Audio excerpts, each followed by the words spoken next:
Fala galera, seja bem-vindo aí para nossa maratona do TJ e hoje com informática. Então, sou o professor Fábio Augusto, vou passar algumas dicas para você aí gabaritar nessa prova, beleza? Antes de mais nada, eu preciso deixar para você aqui algumas informações. Vamos lá? Vem comigo. Primeira informação que eu vou deixar para você são os meus contatos interativos, né? Então qualquer dúvida que você tenha a respeito de informática, você pode entrar em contato comigo aí através do Facebook, do Instagram ou através aí do meu e-mail. Lembrando que lá no meu Instagram, lá na bio, eu tenho um link que vai levar você até o meu canal no YouTube. É bom você se inscrever lá, que de vez em quando alguns vídeos eu ando postando e colocando lá com dicas de informática, beleza? E aí, galera, para a gente iniciar a nossa maratona e conhecer aí alguns elementos sobre o que pode cair na sua prova no TJ de São Paulo, coloquei aqui para você o edital. Galera, o edital aí de informática é um edital que traz características de programas atuais da Microsoft. Então, olha só. Primeira característica que a gente traz aqui e destaca é a presença do Windows 10. Pois é, no TJ de São Paulo, que já aconteceram provas tanto aqui na capital quanto no interior e no litoral, o mesmo edital foi abordado. Então a gente tem ali a característica da presença do Windows 10, a característica do pacote Office 2016 e também dentro do pacote Office desmembrando o Word 2016 e o Excel 2016. No TJ não é cobrado o PowerPoint, então você já tem aí dois programas para se concentrar dentro do pacote Office. E aí vem correio eletrônico e internet. Então essa é a divisão padrão que a gente tem aí a respeito do edital para o TJ. Em relação ao Windows 10, o que a gente deve destacar, dar importância, o que a VUNESP costuma cobrar? Primeiro, saber conceitos de pasta e diretórios, que é a mesma coisa, você já sabe, né? Então quer dizer, eu sei que pasta é um local que eu posso abrigar, que existe subpasta e que pasta e diretório são semelhantes. Arquivos e atalhos, isto é extremamente importante. O que eles cobram a respeito de arquivos e atalhos, galera? Arquivos, eles podem cobrar para você extensões de arquivos, a manipulação dos arquivos, na hora em que você copia um arquivo de uma pasta para uma pasta que já contém aquele arquivo com o mesmo nome, que ações que podem acontecer. Então, a partir do momento que eles colocam arquivos dentro ali do seu edital, saiba que ele pode fazer qualquer tipo de questionamento baseados nesse tipo de coisa que eu falei para você. Vamos ver mais coisa? Vem comigo, vamos lá. Além de arquivos e atalhos, né, o atalho em si, por acaso, são os atalhos e características que a gente tem da setinha e etc., é importante saber a diferença entre área de trabalho e área de transferência. Então, galera, olha só, área de trabalho e área de transferência tem uma frequência muito grande em prova da VUNESP. Eles gostam de fazer uma confusão entre os dois para que você, no caso, erre a questão e fique confuso, mas você não vai ter esse problema aqui. Por quê? Primeiro, você já vai saber que a área de trabalho é uma pasta. A área de trabalho é uma pasta que a gente tem no computador que pode abrigar arquivos, assim como qualquer outra pasta do computador. Só que a diferença que a gente tem em relação às outras pastas é que ela pode refletir na tela inicial do computador. Então, na tela inicial do computador, eu posso ter os arquivos sendo exibidos ou não. Eu tenho essa opção. E dentro do explorador de arquivos, eu tenho uma pasta chamada área de trabalho, que lá lista tudo aquilo que eu teria exibido naquela tela inicial. Além de trazer a opção de abrigar arquivos, também traz a opção de personalização. Se eu clicar com o botão direito do mouse na área de trabalho, existe a opção de trocar ali o meu papel de parede, de mudar as características de exibição que a gente tem no Windows, no caso, no Windows 10, beleza? Então, essa é a definição que a gente tem de área de trabalho. Agora vamos para a definição de área de transferência. A área de transferência, como o próprio nome já diz, é uma área que vai transferir o arquivo para um determinado local. Essa área de transferência em si pode ser utilizado através da ação de copiar ou da ação de recortar. Então, quando eu copio ou eu recorto um arquivo, ou uma imagem, ou um texto qualquer, eu estou usando a área de transferência. Então, as ações copiar e recortar estão diretamente ligadas à área de transferência. Beleza? Tranquilo? Vamos ver mais coisa, vem comigo. Aí, continuando lá, ó, manipulação de arquivos e programas, aqui no caso, de arquivos e pastas a gente já falou. Uso de menus, programas e aplicativos com interação, no caso, com o conjunto de aplicativos do Office 2016. Esses programas e aplicativos dá a liberdade para a VUNESP de perguntar sobre o quê? Bloco de notas, WordPad, que são programas que estão presentes dentro do Windows 10. E você pode procurar que nas provas da VUNESP aparecem esses programas e aplicativos. Então, é interessante você conhecer pelo menos alguns recursos que estão lá. Você que já fez o curso com a gente ou que vai fazer o curso com a gente aqui na Nova Concurso, nas aulas de informática está tudo bem detalhado a respeito sobre isso. Então é legal você adquirir aí, né, as nossas aulas, que você vai ter toda esta informação detalhada aí para aprimorar o seu estudo. Depois disso, a gente tem ali o Word 2016. Em relação ao Word, o que tem mais incidência em prova, galera, é formatação de textos. O que é a formatação de texto? Traz ali para você a formatação negrito, itálico, sublinhado, traz também a formatação de aplicações, de efeitos de texto, que é você colocar sobrescrito, subscrito, etc. Então, essas ações têm uma incidência muito grande, né? Depois, nós temos as opções de trabalhar com quebras e numeração de página, isso também tem uma ação muito grande em prova, né? Uma incidência muito grande em prova. E também, claro, as opções que você tem de inserção de objetos, que pode ser imagens e outros elementos afins, e, claro, trabalhar com todos os elementos que o Word oferece através dos campos pré-definidos. Esses campos pré-definidos que aparecem aqui, galera, são justamente as opções de inserção que a gente tem no Word, que automaticamente faz um preenchimento de um campo pré-definido. Por exemplo, numeração de página. Quando eu faço a numeração de página, consequentemente, ele já vai fazer o preenchimento de um campo pré-definido. Beleza? Sobre Excel, galera, o que a gente precisa saber com mais detalhe a respeito de Excel, adivinha o que são? Fórmulas e funções. Isso daí é uma coisa que não cai, despenca na prova, né? Então isso daí eu preciso saber. Claro que eu não posso abandonar toda a parte teórica do Excel, porque também aparece, uma ou outra questão aparece, mas o que tem frequência em prova são fórmulas e funções. A respeito de correio eletrônico, adivinha? O que cai em prova? Envio de mensagens. O conteúdo lá que pode ser enviado através de CC, CCO, então essas informações são assim, vamos dizer assim, repetitivas nas provas da VUNESP. E em relação à navegação da internet, é cobrado em prova conceitos de navegação sobre os navegadores.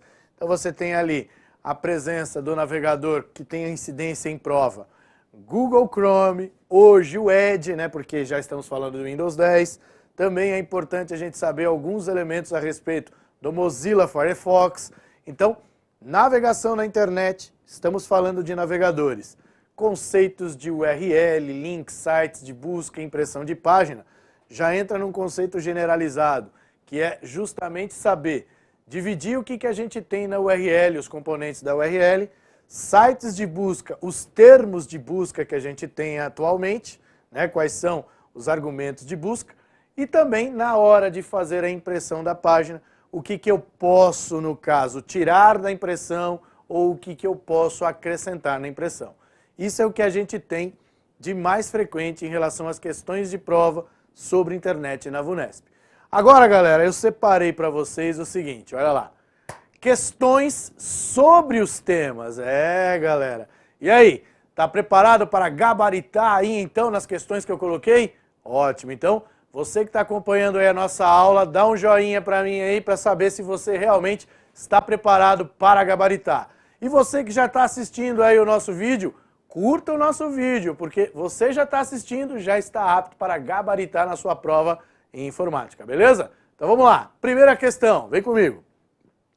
Na primeira questão, nós temos ali, ó, no Microsoft Windows 10 Pro, em sua configuração padrão, o usuário está utilizando o explorador de arquivos para ver os arquivos de uma pasta.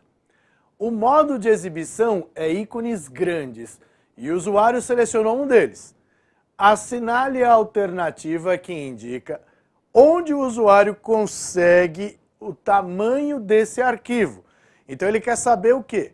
O tamanho do arquivo baseado nas informações que foram passadas no enunciado. O que ele fez? Ele foi para o modo de exibição e lá no modo de exibição ele optou por ícones grandes. Ele selecionou um deles. Ele quer saber onde vai aparecer a informação do tamanho do arquivo. Na alternativa A ele diz, na barra de endereços acima dos arquivos exibidos. B, na barra de título na parte superior da janela. C, na barra de status na parte inferior da janela. D, as informações do arquivo, tais como tamanho e data de criação, são copiadas para a área de transferência.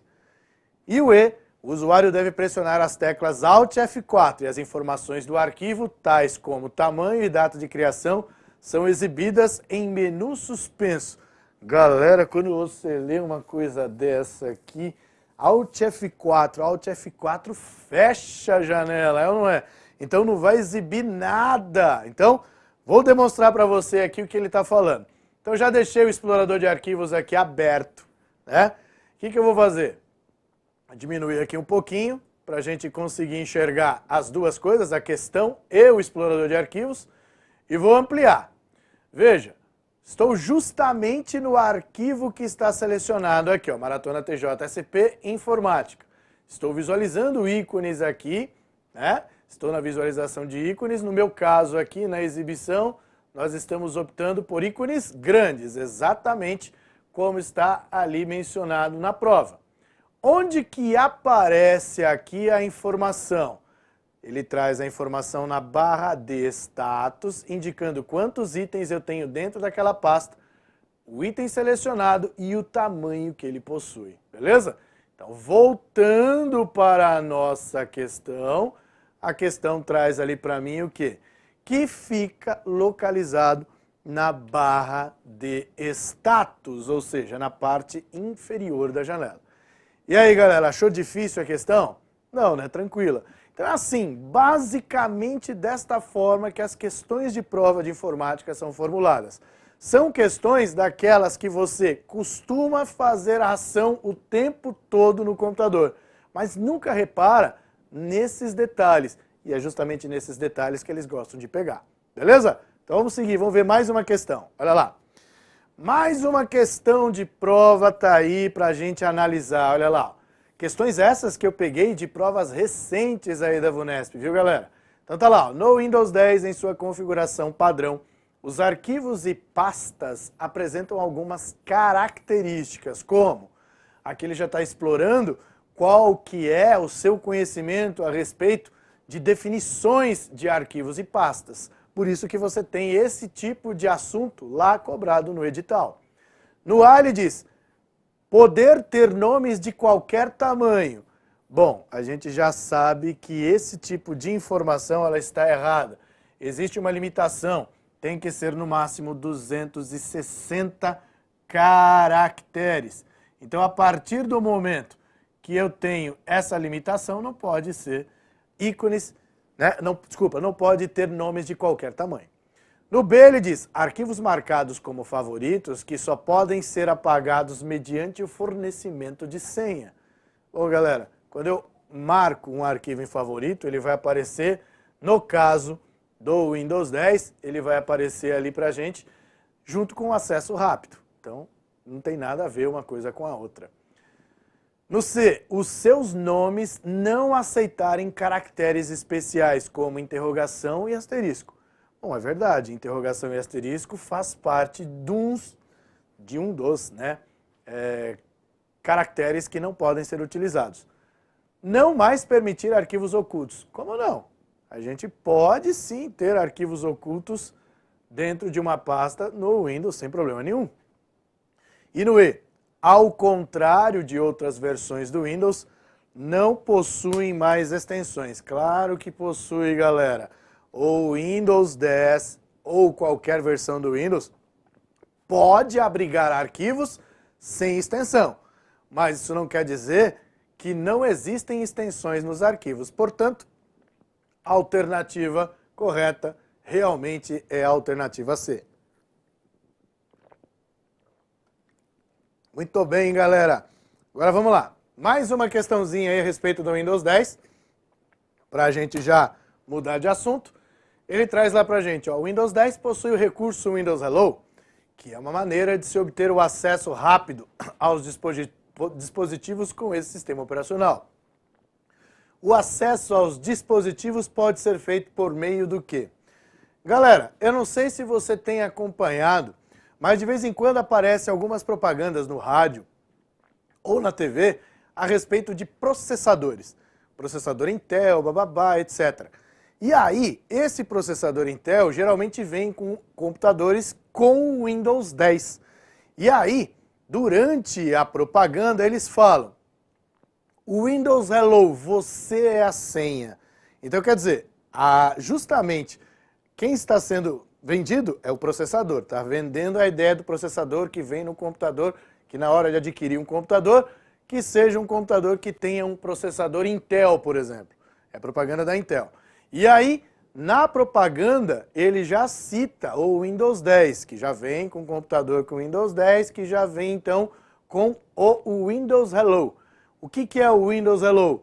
Você é a senha. Eles falam isso na propaganda. Então, a partir do momento que ele já traz esse tipo de informação, você já pensa, o Windows Hello é aquela forma que a gente tem de acesso ao computador de maneira segura, mas sem senha. Como que isso pode acontecer? Pode acontecer através do reconhecimento facial, através do reconhecimento de íris ou através do reconhecimento biométrico, né, que é através da impressão digital. Então, você já sabe, esse tipo de ação só pode ser feita em computadores que têm esse tipo de tecnologia. Tem que ter um equipamento compatível com esse tipo de recurso. No caso, quem tem o Windows 10 e não possui esses equipamentos que sejam compatíveis com isso, não vai poder trabalhar com o Windows Hello. Mas ele está presente em todas as versões de Windows 10 que a gente tem no mercado. Então, fica fácil agora a gente identificar qual a alternativa correta. Vamos lá ver? Vem comigo. Alternativa. Na área diz da impressão digital e do certificado digital. Não, certificado digital não. Do certificado digital e do smartphone. Putz, aqui tudo errado, nada. Do certificado digital e do reconhecimento facial. Do reconhecimento facial, ok, mas do certificado digital, não. E no D? Do reconhecimento facial e da impressão digital. Beleza, tá certo. E ali no E a gente já arrisca o smartphone, que não tem nada a ver com a opção de acesso ao Windows Hello. Beleza? Bom, a respeito do Windows 10, eu tenho aqui uma última pergunta. Essa pergunta é uma pergunta até boa, que caiu numa das provas da VUNESP. Olha lá. Todo arquivo deveria ter cópias de segurança para evitar perda de informações ou mesmo para evitar de ter que refazer atividades. No Windows 10, em sua configuração padrão, entre seus vários aplicativos, um usuário pode fazer cópias de segurança de seus arquivos, usando o recurso restauração, hardware, personalização, contas de usuário, histórico de arquivos. Galera, isso daqui não é uma questão fácil, é uma questão até difícil. Por quê? Porque é um recurso novo que está presente dentro do Windows 10.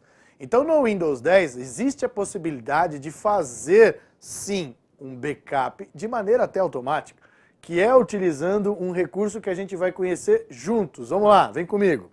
Olha só, quando a gente abre o painel de controle do Windows 10, eu vou abrir aqui para você.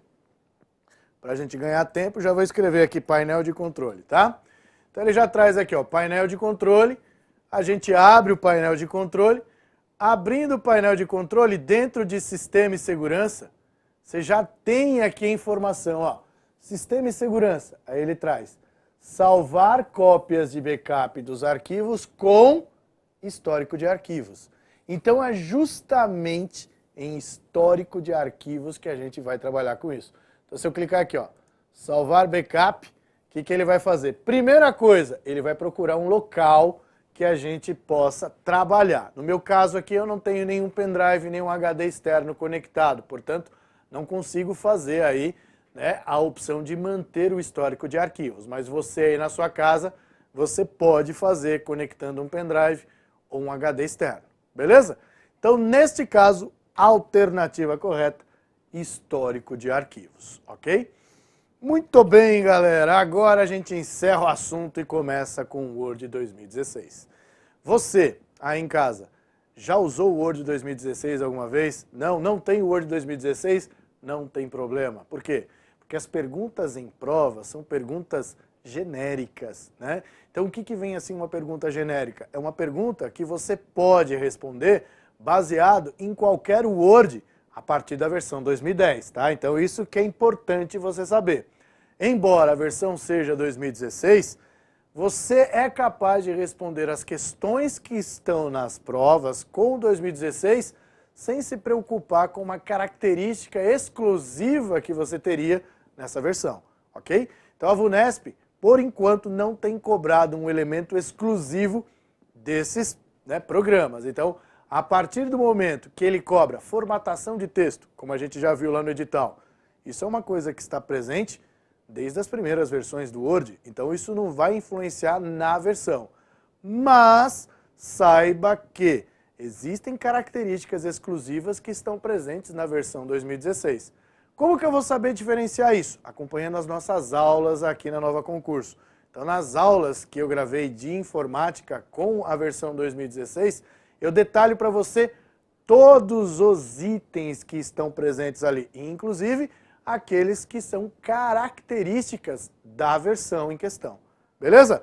Então, separei aqui algumas questões de informática de Word para a gente comentar. Vem comigo, vamos lá. Muito bem, continuando aqui, olha lá, ele traz para mim, deseja-se no Word 2016 em português, em sua configuração padrão, configurar a página de um documento em colunas. Na janela Colunas, acessível por meio da guia Layout, algumas das opções pré-definidas de colunas são: no A ele diz de textos de imagem e de figuras, B, principal, secundária e oculta, C, larga, normal e estreita, uma, duas e três, simples, dupla e quádrupla. E aí, galera, qual é a alternativa que você acha que está correta? Então, a partir do momento que você olha essas alternativas, qual a alternativa que você eliminaria logo de cara? Se você falou uma, duas e três, você simplesmente matou a questão. Por quê? Porque a resposta correta é esta. Mentira, senhor! Mentira? Eu te provo. Olha aqui, ó. Vamos abrir aqui o Microsoft Word na versão 2016. Então ele já está aqui, ó. Word 2016, ele está abrindo, eu vou diretamente aqui na guia Layout, ó. Abrindo aqui para você na guia Layout, veja o que ele traz aqui para mim de pré-definição de colunas. Eu vou até ampliar para você ver aqui, ó. Colunas. Uma, duas e três. Tá vendo só? Então, claro, tem esquerda e direita também, mas dentro das alternativas que a gente tinha, era a alternativa D, não é isso? Desculpa, D mesmo, uma, duas e três, beleza? Então, são questões relativamente fáceis que a gente tem aí no Word. Basta você, no caso, ter estudado aí através, né, do material que a gente disponibilizou e também na resolução de exercícios. Todas as questões de prova da VUNESP têm uma sequência. Se você pegar as provas anteriores, você vai ver, provas anteriores que eu digo, do ano, você vai ver que ela segue a mesma linha de raciocínio. Então, se vai cobrar, por exemplo, formatação de texto, será cobrado em todas as provas daquele ano formatação de texto. E assim sucessivamente, tá? Mais uma questão do Word aí para você. No Word 2016, em sua versão em português e configuração padrão, é possível, por intermédio da janela Fonte, aberta por meio da guia Página Inicial Grupo Fonte, ajustar o espaçamento entre caracteres.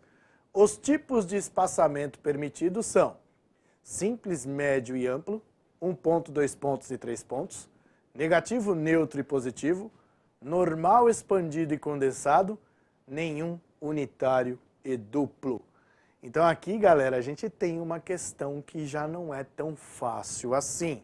Primeiro, porque a gente não tem o costume de mexer no espaçamento entre caracteres. Segundo, que a gente só pensa em formatar a fonte escolhendo o tipo de letra e o estilo que a gente quer aplicar, se é negrito, itálico ou sublinhado. Então, a partir de agora, você precisa saber que dentro do grupo fonte, que é o que eu vou te mostrar ali, existe sim um local para espaçamento entre caracteres. Vem comigo, vamos ver. Olha lá.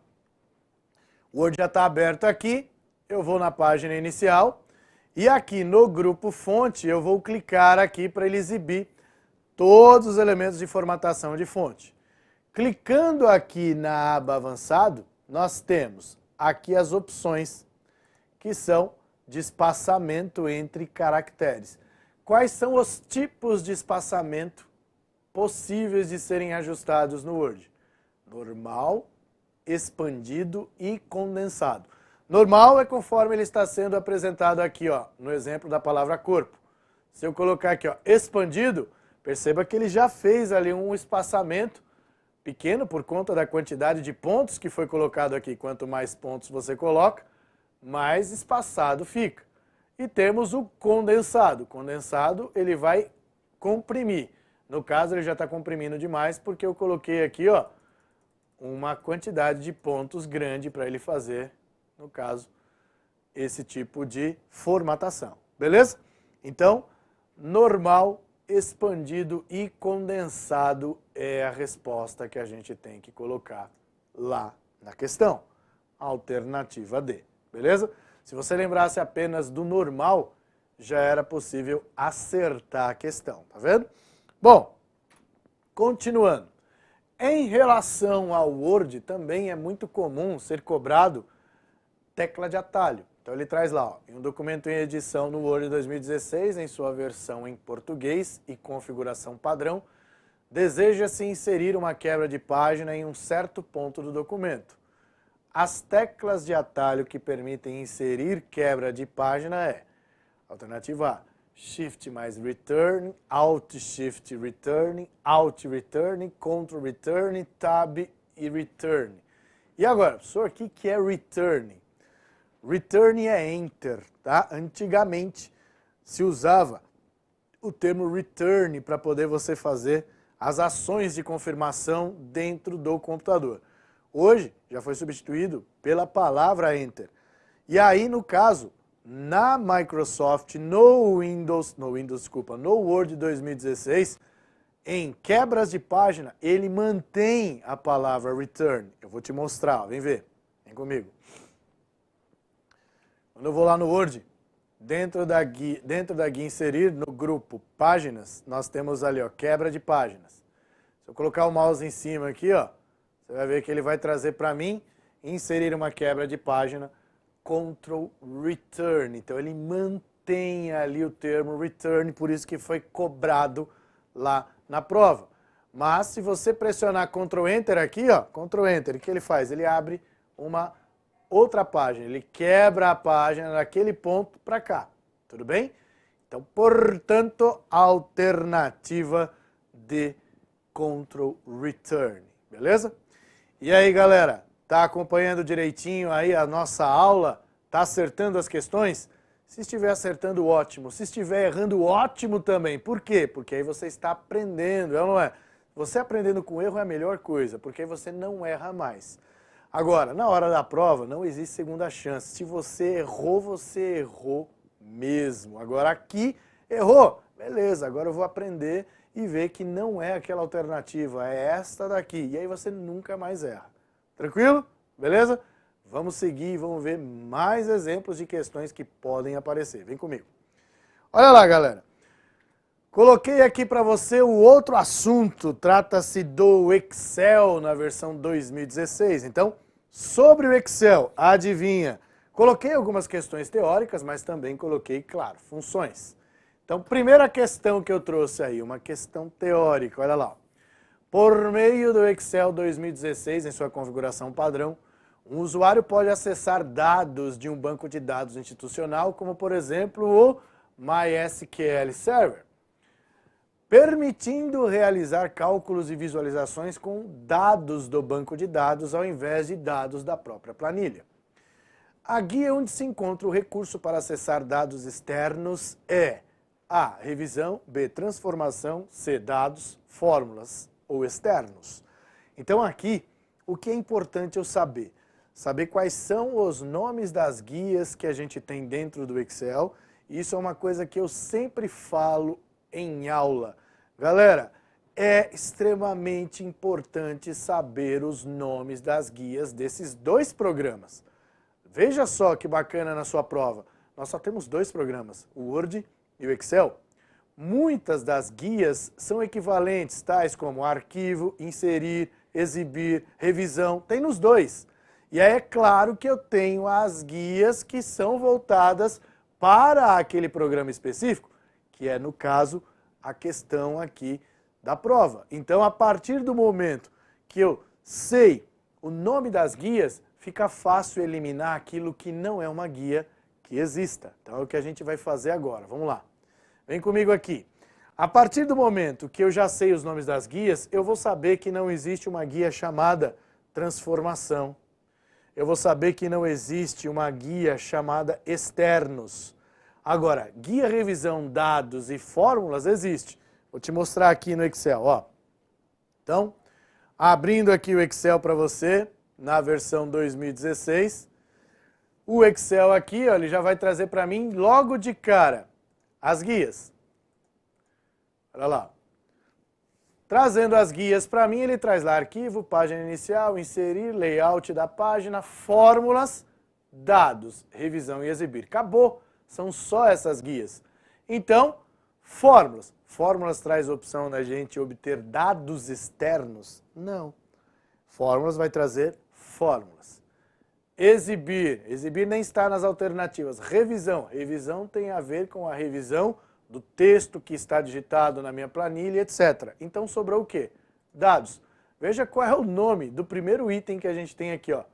Obter dados externos. E lá dentro nós temos as opções de obter, seja de outras fontes, que entra o SQL Server. Tá vendo só? Então ele nem pediu o subitem, ele só pediu qual o nome da guia. Qual é o nome da guia? Dados. E acabou. Alternativa correta, alternativa C. Então essa foi uma questão teórica. Agora vamos para as questões que envolvem funções. Ô, professor, eu morro de medo das questões que têm funções. Então vamos tirar esse medo agora. Porque a partir do momento que você já sabe resolver uma questão que envolve a função, beleza, fica fácil de matar todas as questões. Olha lá, vamos ver um exemplo aqui. Observe a planilha a seguir, sendo editada por meio do Excel 2016 em sua configuração padrão, em que um contador listou algumas contas contábeis, coluna A, e seus respectivos saldos, coluna B. O contador, para somar os valores positivos da coluna B, pode utilizar a fórmula. Bom, galera, aqui você já sabe que a função em questão é a soma C. Por quê? Porque todas as alternativas falam soma C. Só que aí eu preciso lembrar da sintaxe da função soma C e de um elemento importante que ele já trouxe aqui para mim. O que ele quer somar? Valores positivos. Se são positivos, eles têm que ser o quê? Maiores do que zero. Então, tudo aquilo que for diferente disso, a gente já arrisca. Então, a alternativa D e E já era. Por quê? Porque aqui está menor do que zero. Então, sobrou alternativa A, B e C. Vamos analisar. A alternativa A traz intervalo de B2 a B7 maior que zero, de B2 a B7. Beleza? Ok. Agora veja a alternativa B. soma C, B2, ponto e vírgula. Não, na sintaxe da soma C, o primeiro item tem que ser um intervalo. E o último item aqui tem que ser um intervalo. Ou não, como aqui está repetindo o intervalo, eu poderia ter fechado o parênteses aqui, que também estaria correto. Beleza? Então a alternativa A é a alternativa correta. Por que não a C, professor? Porque na C ele não está trazendo a função soma C, ele está trazendo a função soma Cs. Aí teria que ter um S a mais aqui, aí sim a função estaria correta. Beleza? Então você já viu aí que, sabendo no caso um pouquinho da sintaxe da função, fica fácil de você matar. Era só saber que aqui tem que ser um intervalo, depois vem o critério e depois vem o intervalo soma, ok? Vamos para mais uma questão de Excel, questão que envolve aí duas funções que têm uma incidência muito grande em prova. Olha lá. Considere a seguinte planilha editada no Excel 2016 em português em sua configuração padrão. Ele fala, nessa planilha foram inseridas 3 fórmulas nas células A6, B6 e C6, conforme apresentado a seguir. A6, continuum de A1 a C3. B6, mínimo de C1 a C3. E C6, A6 menos B6. Parece uma loucura, né, que você está lendo aqui, que pô, ninguém entendeu nada do que você disse, professor. Mas na realidade, você tem que trabalhar em partes. Primeiro resolve o continuum, depois resolve o mínimo e por fim você resolve aquela subtração. Você entendeu? Então é assim, você esperou pela prova. Então você não tem que se livrar da questão, você tem que fazer a questão com calma. Não é fazer a questão de qualquer jeito. De qualquer jeito você não entra no concurso. Você tem que entrar no concurso trabalhando para isso. E para trabalhar para isso você tem que fazer a sua prova de que maneira? Com responsabilidade. Lembre-se, você esperou por ela. Então, se ela já está ali, então faça com calma a questão. E é o que a gente vai fazer agora. Com calma não significa fazer devagar. Fazer com calma significa que eu vou fazer centrado, sem nenhum tipo de distração. Vamos lá ver? Vem comigo. Olha lá, primeira coisa, continuum. Continuum é a função que vai trazer para mim o quê? A quantidade de células que estão preenchidas por número só. Então, qual é o intervalo? De A1 até C3. Então, ó, primeira coisa que tem aqui na prova que é uma pegadinha. Ele não está pegando a linha de baixo.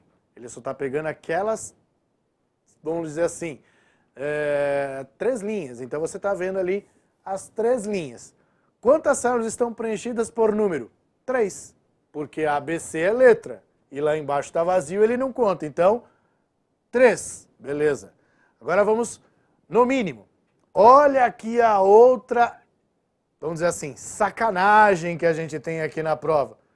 O intervalo é outro. É de C1 a C3. De C1 até C3, olha aqui, ó. De C1 a C3. De C1 a C3 você tem ali, ó, 3C e nada. Qual é o mínimo que ele vai trazer ali? O mínimo que ele vai trazer é justamente o único número que ele tem, que é o 3. Beleza? Agora, quem é o A6? 3.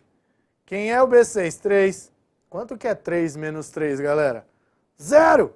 Pois é a alternativa que você teria que assinalar. Beleza? Então, questão simples aí que a gente teve na prova. Esta daqui é uma das questões que faz com que o candidato pule. Na hora que ele vê essa função desse tamanho, ele fala, Jesus, eu não vou fazer isso não. Vai sim. Primeiro, que não é uma questão difícil. É uma questão trabalhosa. Por que ela é trabalhosa? Porque você tem várias funções C ali dentro. Só que aí você tem que lembrar, o que é uma função C? É uma função que tem uma condição, um valor verdadeiro e um valor falso. Então o que eu vou fazer? Vou separar cada item ali dentro. Então vamos lá. Primeira coisa, e isso a gente aprendeu na aula, né? Eu sempre falo que a primeira coisa que a gente deve fazer é separar quem é condição, quem é valor verdadeiro e quem é valor falso. Condição. Condição é essa daqui, ó. Vou colocar aqui pela letra C. Condição é se o E5 for maior que 750. O que vem depois? O valor verdadeiro. Valor verdadeiro começa aqui na função C e fecha aqui, ó. Este é o valor verdadeiro. Por que você sabe que encerra ali, professor? Pelo seguinte, ó. Dentro dessa função C, eu tenho aqui o seguinte, ó. O valor verdadeiro vai até onde encerra o parênteses aqui, ó. Tá? Então, neste caso aqui, eu encerrei antes. Até aqui, ó. Desculpa. Pronto. E esse cara aqui é o valor falso. Tudo bem? Agora sim. Perceba pelos parênteses. O parênteses da função C abriu aqui e encerrou aqui. O parênteses da segunda função C que tem lá dentro abriu aqui e encerrou aqui. Certo? Então agora, ok. Agora que a gente já separou quem é condição, quem é valor verdadeiro e quem é valor falso, vamos analisar ali o que ele está pedindo. Ele está falando o seguinte, ó. Considerando que foi digitado 3.500 na célula E5 de uma planilha do Excel na sua configuração padrão. Assinale a alternativa e contém o resultado da fórmula a seguir. Então, beleza. Então, eu já sei que é 3.500 o valor de E5. Então, E5 igual a 3.500. Ok? Então, vamos analisar para saber se é verdadeiro ou falso. 3.500 é maior que 750? Sim. É verdadeiro. Então, se é verdadeiro, esquece o falso. Então, esse falso você não vai fazer mais. Então, agora nós vamos nos concentrar totalmente no valor verdadeiro. Acontece que o valor verdadeiro, ele traz duas funções C. Então, o que a gente tem que analisar? A primeira, que isso daqui é a condição, e isso daqui é o valor verdadeiro, e isso daqui é o valor falso, beleza? Então a gente já separou. E aí a gente vai analisar de novo o 3.500. O 3.500, ele é, no caso, maior que 2.500? Sim, então é verdadeiro. Se é verdadeiro, esquece o valor falso aqui e se concentra só no verdadeiro, que é outra função C. Na outra função C, ele traz aqui de novo, condição, vamos pôr aqui a letra C, valor verdadeiro e valor falso, certo? Então a gente já separou de novo ali, já vamos nos concentrar neste cara. Quem é o E5 mesmo? 3.500. 3.500 é maior que 3.500? Não, é falso. Se é falso, esquece o valor verdadeiro e só faz o falso. Ficou para a gente calcular o seguinte, 3.500 vezes 10%. Você que fez aula com a gente aqui na Nova, já sabe que a gente tem exercícios de porcentagem aí dentro do Excel. Quanto que é 10% de 3.500? Nem precisa fazer a conta, né? Você já sabe, vai dar quanto? 350. Qual a alternativa correta? Alternativa B, beleza? Então, como eu disse para você, não é uma questão difícil, é uma questão trabalhosa.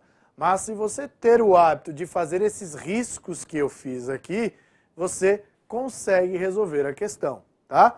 Essa foi uma questão em particular que eu encontrei aí numa das provas de 2019. Mas eu peguei ela de propósito. Por quê? Porque ela é trabalhosa. Você tem ali várias funções C. A gente tem ali ao todo 3 funções C, uma dentro da outra, o que pode gerar confusão na hora de separar quem é o valor verdadeiro e quem é o valor falso. Por isso que eu peço, sempre preste atenção nos parênteses. Faça isso que eu fiz aqui, ó, identifique os parênteses. Aqui no caso, eu tenho a facilidade de trocar as cores. Na hora da prova, você não vai ter essa facilidade. Mas você pode fazer o rabisco que quiser, porque a prova é sua. Então, fique à vontade em rabiscar, beleza? Bom, continuando, aí eu tenho mais uma questão aí do Excel. Questão essa que eu gosto de trazer porque ela caiu na prova do TJ. E aqui muitas pessoas acabam não entendendo essa questão. Então eu vou trazê-la para você aqui, para que você entenda o que está acontecendo. Então olha lá. O usuário do Excel 2016 possui uma planilha com o seguinte conteúdo. Então o conteúdo lá que está em branco, né? Então você tem coluna A, coluna B, 1, 3, 2, 4.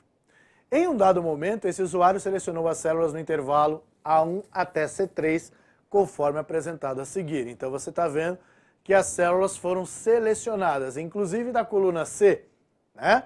E ali você tem células que estão selecionadas e que estão vazias.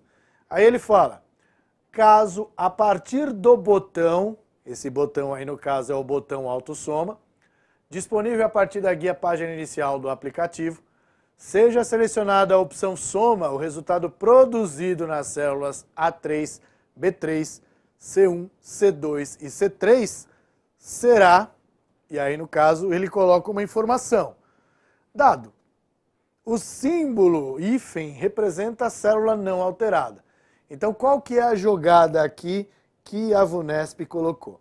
Ela colocou uma jogada, o seguinte, colocando esse dado, surge a dúvida no aluno de que, eu vou ter células ali que não serão preenchidas.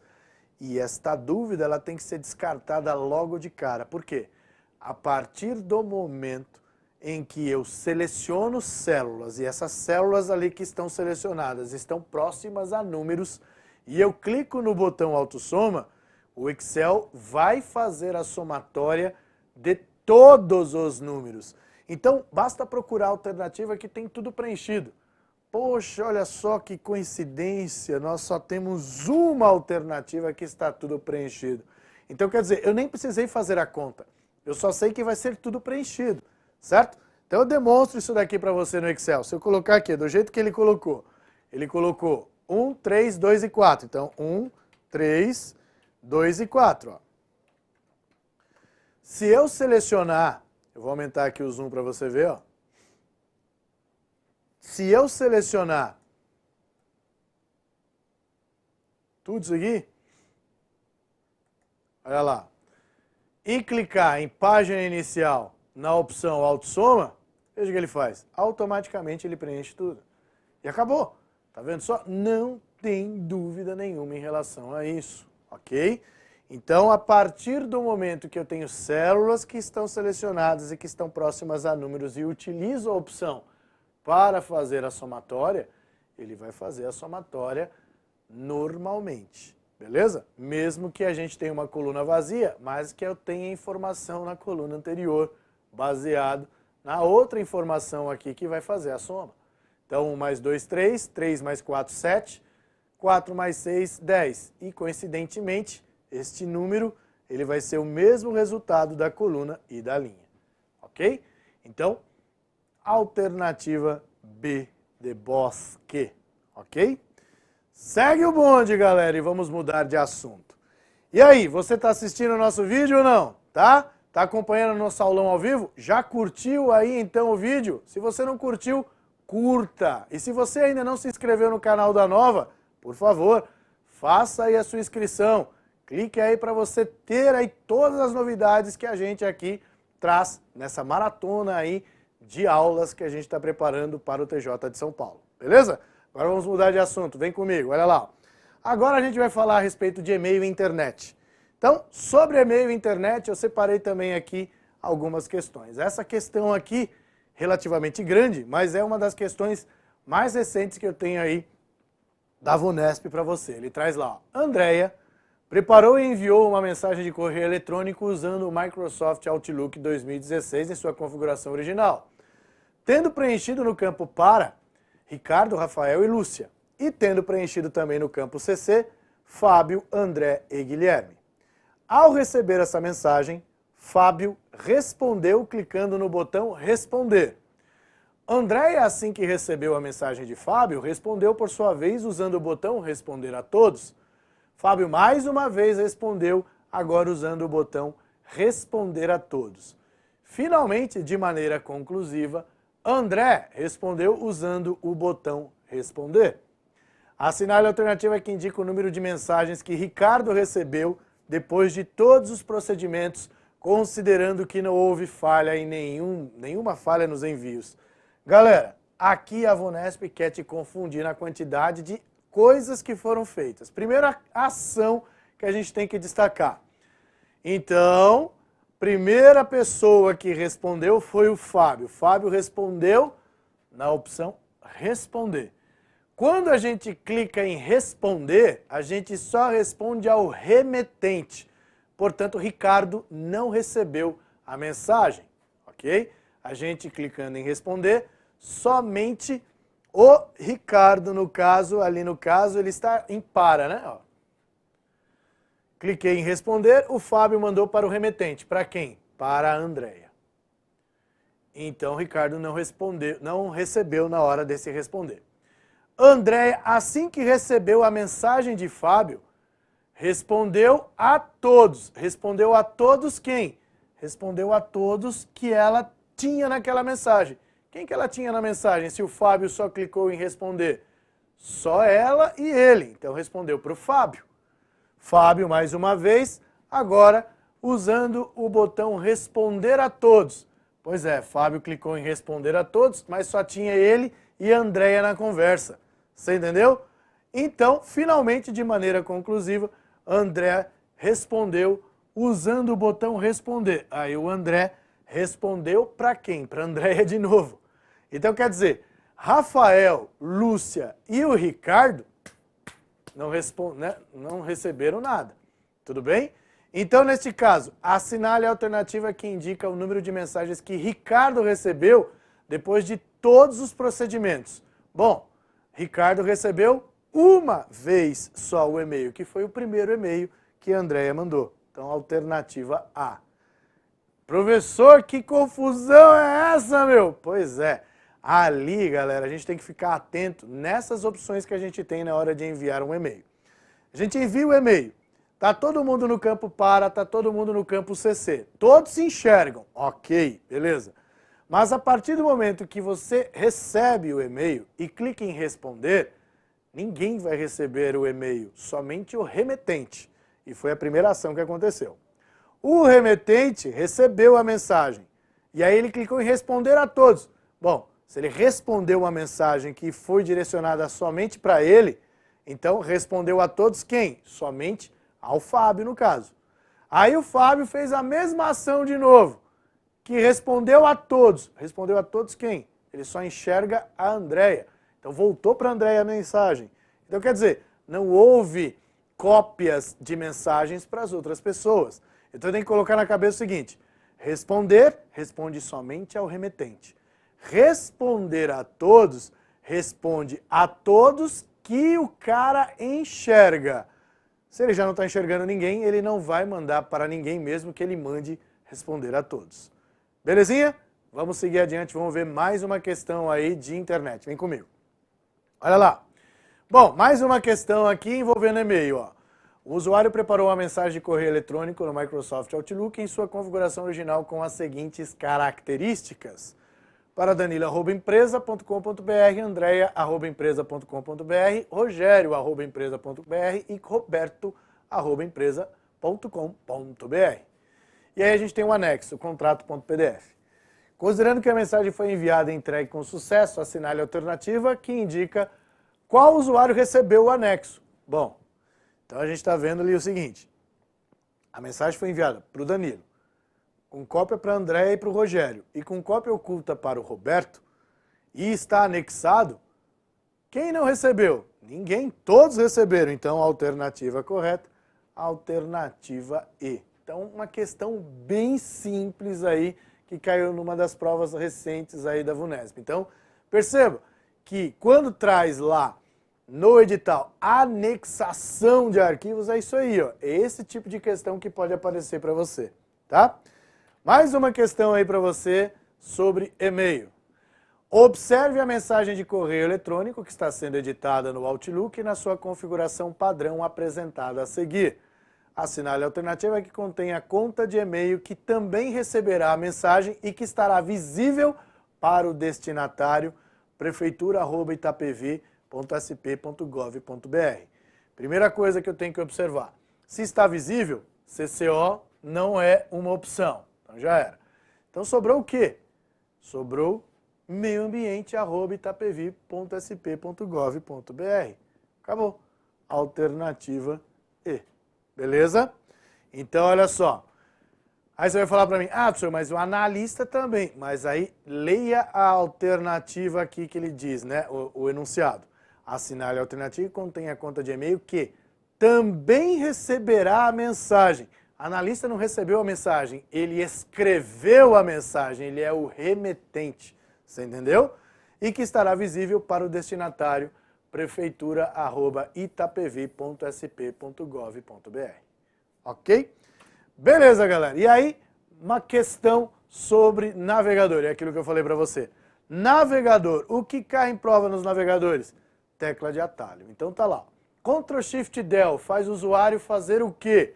Neste caso, limpar o preenchimento automático da barra de endereço. Por que eu já coloquei a resposta? Veja. Reiniciar browser, não faz. Reiniciar computador, não faz. Iniciar uma pesquisa no Google, não faz. Criar uma nova janela na guia browser, não faz. Janela é Ctrl N. Então, sobrou a alternativa C. Beleza? E aqui? Aqui, mais uma tecla de atalho. Olha lá. Durante a navegação na internet, usando o Google Chrome, um usuário fez o download de um arquivo com a extensão PDF. Depois de alguns dias, o usuário não se lembrava mais dessa operação e, por isso, decidiu verificar o histórico dos downloads realizados. Para obter o histórico dos downloads, ele pressionou as teclas Ctrl H, Ctrl D, Ctrl A, Ctrl N ou Ctrl J. Bom, vamos definir cada uma delas aqui para você anotar aí no seu caderno. Ctrl H, abre o histórico. Esse caso aqui, o histórico de navegação, tá bom? Ctrl D, adiciona aos favoritos. Ok?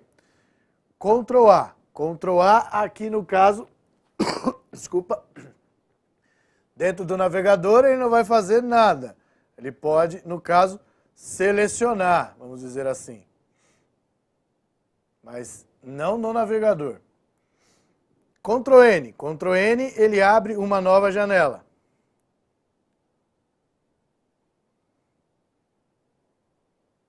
E o Ctrl J, Downloads, que é, no caso, a resposta correta, tá?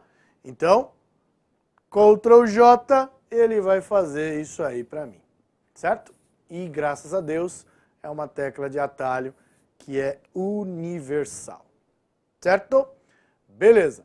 Bom, continuando, eu trago para você mais uma questão que envolve aí internet, né? Pesquisa na internet. Então ele traz aqui, ó, observe a pesquisa efetuada no Google exibida na figura a seguir. Aí ele está trazendo ali, ó. Ao clicar na opção indicada pela seta, o usuário fará com que o Google traga os mesmos resultados da pesquisa. Aqui a imagem, ela não está ajudando, mas aqui está escrito o seguinte, ao pé da letra, ó. Então vou colocar aqui para você o seguinte, ó. Isso daqui está escrito ao pé da letra.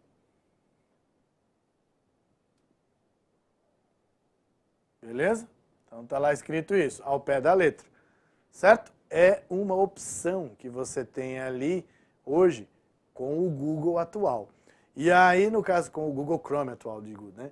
E aí ele traz ali pra gente o seguinte, qual a opção que vai trazer exatamente Prefeitura de Arujá ao pé da letra? Alternativa A, Prefeitura de Arujá entre exclamações, B, entre aspas, C, entre arrobas, D, entre hashtags, né? Ou entre sinais de cifrão. Qual a alternativa correta que traz ao pé da letra exatamente o termo da pesquisa? Alternativa B, Prefeitura de Arujá, entre aspas. Então, se é ao pé da letra, é exatamente o termo pesquisado. Beleza? E aí, galera, olha só, nós temos mais uma questão que envolve, de novo, tecla de atalho. Olha lá. O usuário precisa verificar os sites recentemente visitados por meio do Microsoft Edge em sua configuração padrão.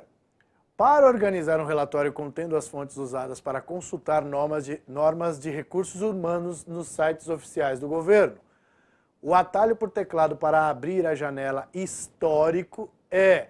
Bom, veja só, a tecla de atalho a gente já anotou, Ctrl H. Então veja, quais as outras que a gente já sabe? Ctrl J, abre downloads. Alt F4, fecha a janela. Alt F1, não faz nada. Ctrl F, abre o localizar, tá? Então é importante até colocar aqui, ó, que o Ctrl F em prova já foi trazido também com o F3, que faz a mesma coisa, localizar, tá?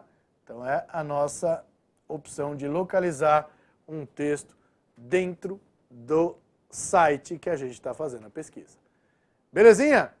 Aí, galera. E aí, deixo para você, então, os meus contatos sobre qualquer dúvida que você tenha a respeito aí das questões que eu coloquei ou qualquer outra questão que você tenha encontrado nos seus estudos. Então tá aí o meu Facebook, o meu Instagram. Você ainda que não é meu seguidor, por favor, vai lá, me siga. Eu coloco ali algumas dicas também de informática. E meu e-mail está aí para que você que tenha alguma dúvida em uma resolução de questão possa entrar em contato comigo. Beleza? Então, bons estudos para você. Fico por aqui, espero que você tenha gostado aí da nossa aula. Assistiu o vídeo até agora? Por que você ainda não curtiu? Então curta o vídeo e numa próxima oportunidade estou aqui para mais dicas, beleza? Então forte abraço para você e até a próxima. Valeu!